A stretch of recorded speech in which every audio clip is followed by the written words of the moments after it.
Assalamualaikum warahmatullahi wabarakatuh. Saya Eko Stiono. Saya hari ini akan mempresentasikan proposal saya yang berjudul mengembangkan metode demonstrasi di awal kegiatan PTM untuk siswa kelas rendah di SDN Karangmulia. Yang pertama, faktor-faktor yang mempengaruhi prestasi belajar siswa. Prestasi belajar merupakan ukuran keberhasilan yang diperoleh siswa selama proses belajarnya. Keberhasilan itu ditentukan oleh beberapa faktor yang saling berkaitan. Menurut Dimyati Mahmud mengatakan bahwa faktor yang mempengaruhi proses belajar siswa mencangkup faktor internal dan faktor eksternal. Kita mulai dari yang pertama, faktor internal.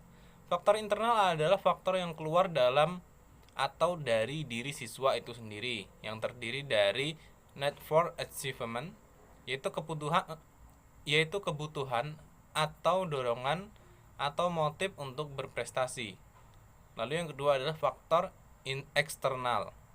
Nah, faktor ini adalah faktor yang berasal dari luar si pelajar itu sendiri atau si anak. Hal ini bisa berupa sarana prasarana, situasi lingkungan yang baik itu lingkungan keluarga, sekolah maupun lingkungan masyarakat. Nah, menurut pendapat Roy Jacker yang diterjemahkan Sunoro mengatakan bahwa faktor yang mempengaruhi prestasi belajar adalah yang berasal dari si pelajar dan faktor yang berasal dari si pengajar. Kedua faktor tersebut dapat dijelaskan sebagai berikut. Yang pertama, faktor yang berasal dari si pelajar. Faktor ini meliputi motivasi, perhatian pada mata pelajaran yang berlangsung, tingkat penerimaan dan pengingatan bahan, kemampuan penerapan apa yang dipelajari, kemampuan memproduksi, dan kemampuan menggeneralisasi. Yang kedua adalah faktor yang berasal dari si pengajar atau seorang guru. Nah, faktor ini meliputi kemampuan membangun hubungan dengan para pelajar, kemampuan menggerakkan minat pelajar, kemampuan memberikan penjelasan masalah-masalah yang disebutkan secara khusus, kemampuan mengarahkan perhatian pada pelajaran yang sedang berlangsung. Nah, dari pendapat Roy Jacker tentang faktor yang mempengaruhi prestasi belajar, dapat diberikan kesimpulan bahwa prestasi siswa dipengaruhi oleh dua faktor, yaitu faktor yang berasal dari si pelajar dan faktor yang berasal dari si pengajar. Nah, lalu apa itu metode demonstrasi? Nah, metode demonstrasi itu merupakan metode yang sangat efektif karena membantu siswa untuk menemukan jawaban dengan usaha sendiri berdasarkan fakta atau data yang benar. Nah, metode ini merupakan metode penyajian pelajaran dengan memperagakan dan mempertunjukkan kepada suatu hal tentang suatu proses, situasi atau benda tertentu, baik yang sebenarnya atau hanya menunjukkan sebaliknya. Sebagai metode presentasi, demonstrasi tidak terlepas dari penjelasan lisan oleh guru. Walaupun dalam proses penampilan peran siswa hanya melihat, akan tetapi demo dapat menyajikan bahan pelajaran lebih konkret dalam strategi pembelajaran. Nah, demonstrasi dapat digunakan untuk mendukung keberhasilan strategi pembelajaran ekspositori dan inquiry. Lalu apa kelebihan metode demonstrasi ini? Yang pertama adalah melalui metode demonstrasi terjadinya verbalisme akan dapat dihindari karena siswa langsung memperhatikan bahan pelajaran yang dijelaskan oleh guru. Yang kedua, proses pembelajaran akan lebih menarik karena siswa tidak hanya mendengarkan tetapi juga melihat peristiwa yang terjadi. Nah, yang ketiga adalah dengan cara mengamati secara langsung, siswa akan memiliki kesempatan untuk membandingkan teori dan kenyataan.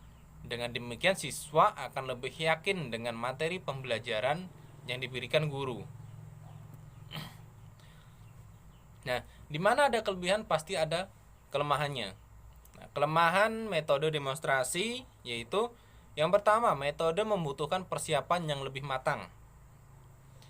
Karena tanpa persiapan yang mencukupi, demonstrasi dapat gagal sehingga dapat menyebabkan metode ini tidak efektif lagi. Bahkan sering terjadi untuk melakukan pertunjukan suatu proses tertentu.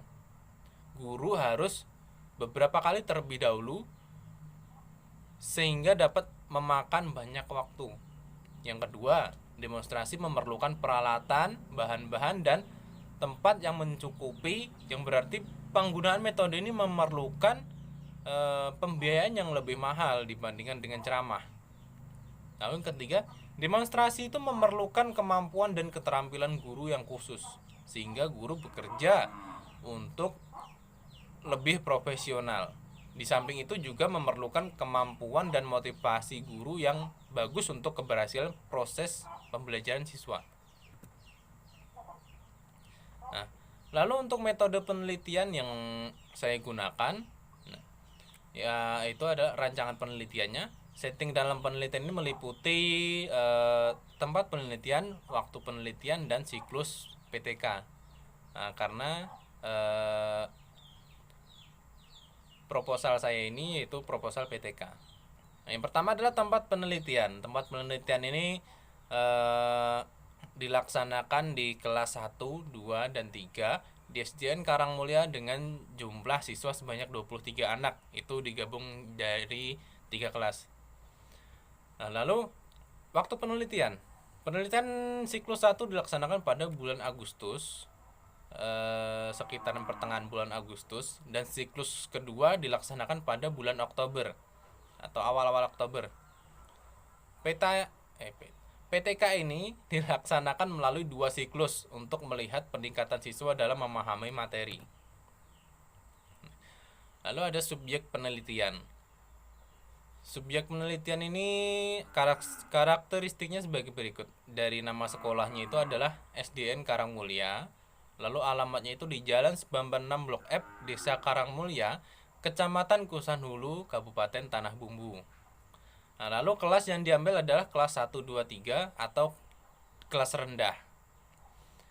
Lalu instrumen penelitian untuk mengetahui sejauh mana prestasi belajar siswa pada pembelajaran yang dilaksanakan melalui metode demonstrasi, penulis melaksanakan penelitian di kelas 1, 2, dan 3 dengan langkah-langkah sebagai berikut. Nah, ada siklus 1, siklus 2. Itu hampir sama ya, ada perencanaan, pelaksanaan, pengamatan, dan refleksi untuk siklus 1. Untuk siklus 2-nya ada perencanaan, pelaksanaan, observasi, dan refleksi. Lalu teknik pengumpulan data yang digunakan.